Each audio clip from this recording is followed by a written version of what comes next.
Hér á ég margar góðar minningar. Hér í gjótunni lék ég mér sem barn ásamt hinum krökkunum í götunni. En okkur fannst það vanta eitthvað upp á. Hér voru engin mörk og engin leiktæki. Svo við gengum í hús með undirskriftalista og óskum eftir undirskriftum hjá foreldrum. Við tókum síðan lista niður í ráðhús og óskum eftir fundi með bæjarstjóra. Nokkrum vikum seinna, þá voru mörkin komin. Það má segja að þetta hafi verið upphafið. Síðan þá hef ég unnið ýmis verkefni fyrir Hafnarfjörð, stór og smá.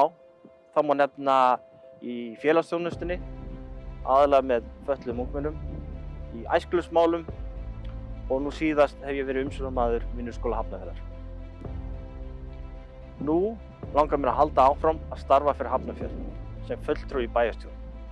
Þess vegna óska ég eftir þínum stuðningi í 3. til 5. sæti í flokksvali Samfylkingarinnar í Hafnarfirði.